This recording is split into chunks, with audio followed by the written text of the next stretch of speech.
Mesdames et messieurs, militantes et militants du Parti pour l'engagement et la relève, je voudrais à présent m'adresser à vous en mon nom et au nom des instances dirigeantes de notre famille politique.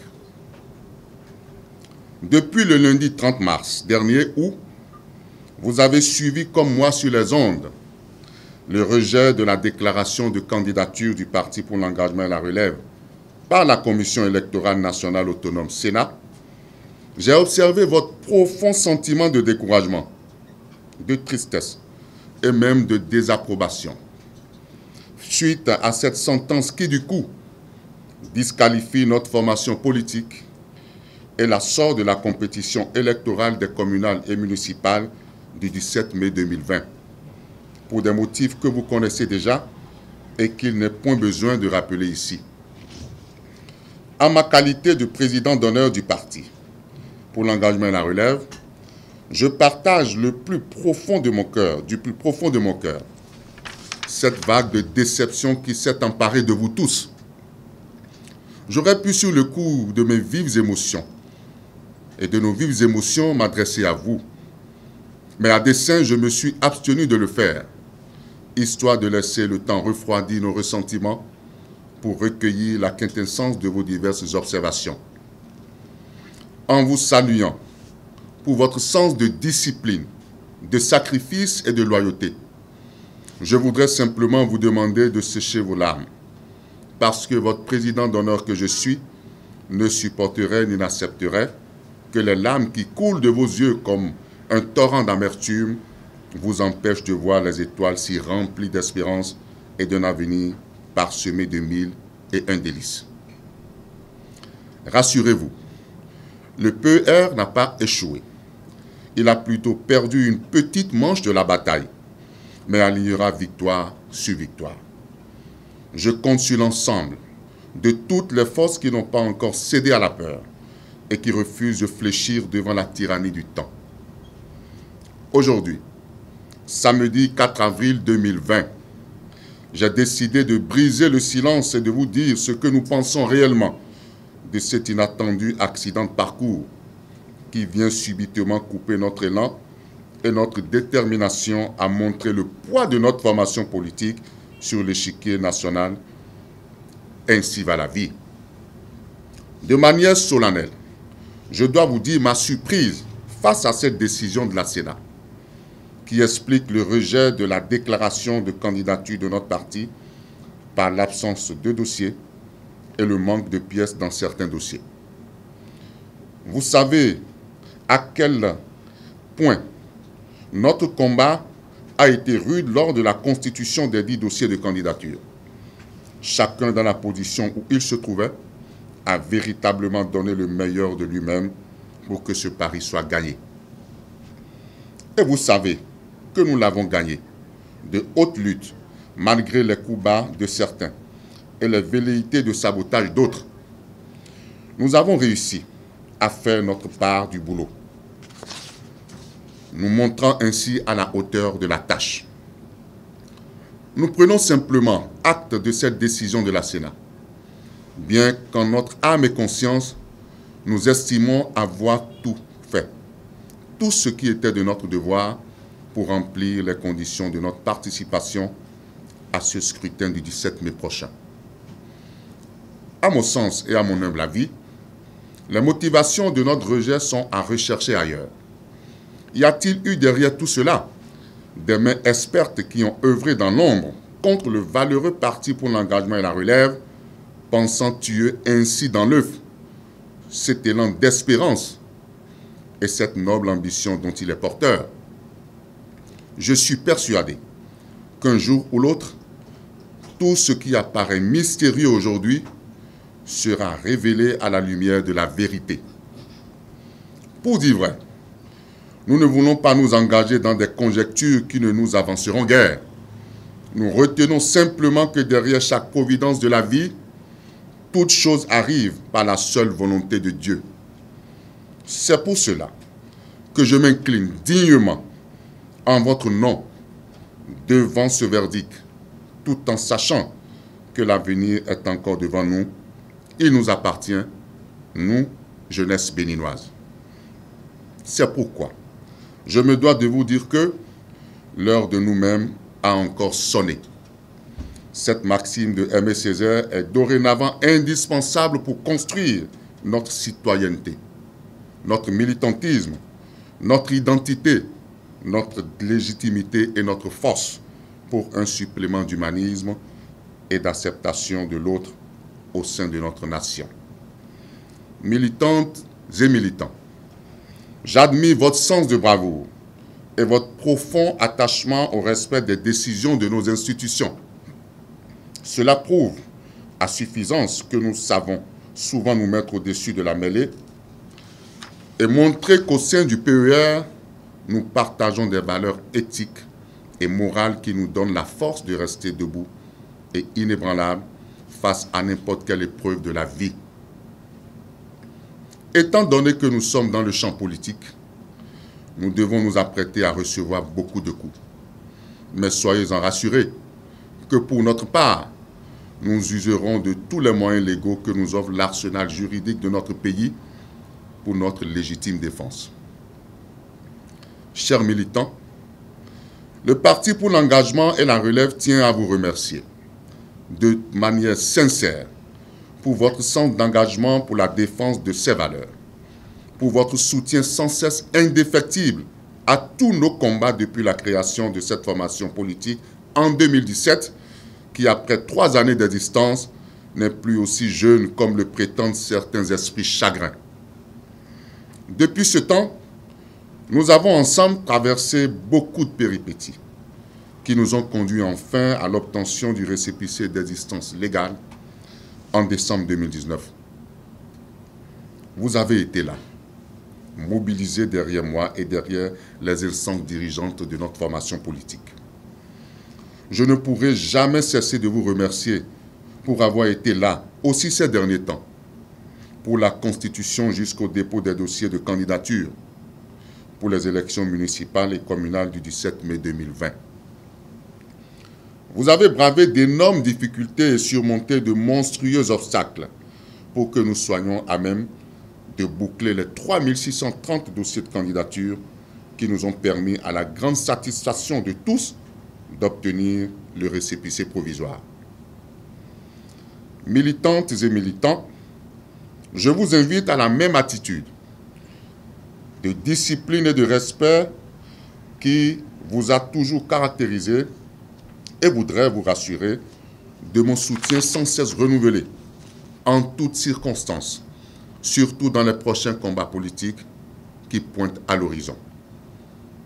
Ne cédons pas à la moindre épreuve, au doute et que la tentation de tout abandonner n'est pas raison de nous, au point de nous faire oublier notre fougue et notre ardeur de vaincre. Salutations militantes à toutes, à tous, à chacune et à chacun. Mesdames et messieurs les journalistes, pour ce qui nous concerne, le moment propice est venu pour vous faire part de nos observations sur le déroulement du processus de dépôt de candidature. Veuillez accepter notre langage de vérité.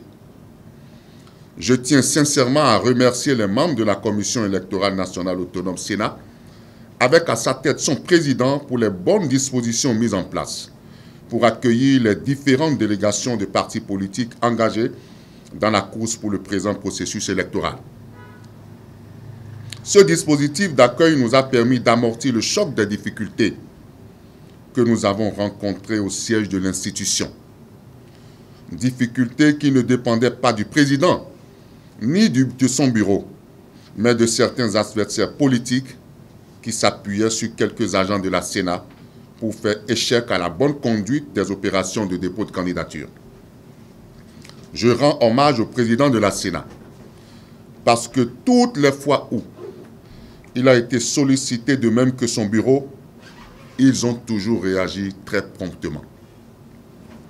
Du haut de cette tribune, nous voulons affirmer qu'il y a lieu de corriger à l'avenir les dysfonctionnements et hautes curiosités à ce stade du processus électoral et que surtout, les agents peu scrupuleux du système soient démasqués et extirpés du lot, afin d'éviter aux responsables de partis politiques les déboires et autres humiliations qu'on leur a fait essuyer. Chers amis journalistes, après la réforme du système partisan, les présentes élections communales et municipales sont les plus difficiles de l'histoire du Bénin. Vous convenez avec moi que c'est un véritable parcours de combattant que de réussir à mobiliser les 3630 dossiers de candidature pour les 546 arrondissements de notre pays. Dans la mesure où ce n'est pas si aisé d'obtenir les actes, que ce soit les certificats de nationalité, les casiers judiciaires, même les certificats de résidence. Ceci pour la simple raison que beaucoup d'affairismes et des volontés manifestes de torpiller certaines formations politiques pour des raisons que nous ignorons se sont révélées au grand jour. Je dois vous dire aussi que même les décisions prises par le gouvernement de rendre gratuite la légalisation des actes constitutifs des dossiers de candidature n'ont pas été suivies à la base. Beaucoup de partis politiques ont dû affronter la farouche opposition de certains maires et autres auxiliaires de justice qui étaient déterminés à leur faire boire le calice jusqu'à la lie. Autant de raisons constitutives de circonstances atténuantes pour les formations politiques et pour lesquelles, à mon humble avis, la Sénat devrait être beaucoup plus clémente et indulgente en ce qui concerne les quelques défaillances qui ont pu se glisser dans le montage des dossiers de candidature. Parce que les dites défaillances ne sont pas du fait des formations politiques. Je puis vous dire, pour ce que nous avons pu observer ces derniers temps à la Sénat, lors de l'étude des dossiers de candidature, nous sommes si convaincus qu'aucun des partis, même ceux actuellement en lice pour cette compétition électorale, n'a pu véritablement faire mieux que le Parti pour l'engagement et la relève. Comme je vous l'ai dit plus haut, nonobstant tous les dysfonctionnements observés dans l'étude des dossiers et notre rejet, nous prenons acte de la décision de la Sénat. Et le PER se refuse de faire un recours devant la Cour suprême. Parce que si la volonté de certaines chapelles politiques et autres instances décisionnelles est de faire participer seulement 5 partis politiques à la compétition, il n'y a plus une quelconque raison pour que le PER se lance dans une aventure sans issue. À preuve, avant la plénière et les discours de compte rendu des travaux de la plénière par le président de la Sénat ce lundi 30 mars, les réseaux sociaux et certains médias avaient abondamment annoncé la probable éviction du Parti pour l'engagement et la relève et des 2 autres compagnons d'infortune. Chers journalistes, le PER n'a pas participé au dialogue politique du 10 octobre 2019 pour n'avoir pas encore obtenu, après les formalités de conformité, son récépissé d'existence légale.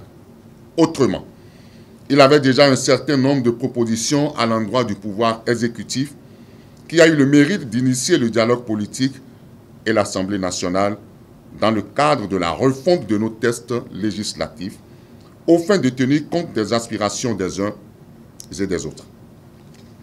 Nous envisageons, au lendemain des présentes élections, de faire des propositions idoines à l'Assemblée nationale en vue de permettre désormais à chaque parti politique qui le désire de participer plus librement à toutes les échéances politiques de notre pays sans trop de tribulations. Le vœu le plus ardent du PER est d'établir, par le dialogue, la concertation et la concorde, un consensus dynamique et constructif à la mesure des légitimes et profondes aspirations du peuple béninois tout entier. Et je puis dire que nous sommes fermement résolus à assumer les exigences incontournables de l'histoire de notre nation, à promouvoir un véritable renouveau démocratique susceptible de garantir la conjugaison heureuse de toutes les potentialités et de toutes les énergies créatrices de notre peuple, pour l'instauration d'un climat politique plus apaisé. Mesdames et messieurs, je voudrais passer par ce canal pour faire un clin d'œil à la jeunesse de mon pays. Le PER est un parti créé par les jeunes parce qu'il faut faire confiance à la jeunesse, fer de lance du développement de tout pays. Et pour cela, nous estimons qu'elle doit cesser de penser, qu'elle doit continuer de rester à l'ombre des autres pour des avantages suffisamment révocables et précaires. La jeunesse doit prendre conscience des tares qui la minent et se résoudre en toute conscience et en toute objectivité à cautériser la plaie pour une bonne thérapie de choc, afin que les membres gangrénés soient irrémédiablement amputés pour sauver le reste du corps. Point de vent favorable à celui qui ne sait là où il va.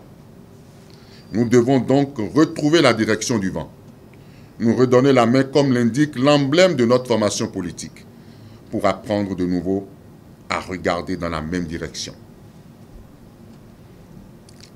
Mesdames et messieurs, je peux affirmer avec certitude qu'au regard de la vie sociopolitique actuelle de notre pays, le Bénin, le Parti pour l'engagement et la relève est une formation qui véhicule des valeurs de paix et qui fonde sa force et sa soif de vaincre sur le courage de sa jeunesse. Cette jeunesse, de par son engagement, croit avec insistance à ses profondes aspirations pour réussir à vaincre la fatalité.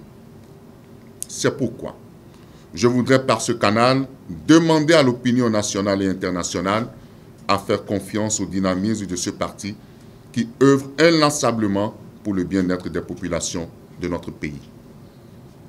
Aux yeux de tous, le PER est aujourd'hui le seul parti qui inspire confiance, qui rassemble nos pères, nos mères, soucieux d'un avenir plus radieux. Nous avons pleinement conscience que nous devons bannir de nos pratiques le tribalisme, le sectarisme et le régionalisme pour privilégier tout ce qui nous unit et renforce la cohésion et la paix dans l'effort de construction de la nation.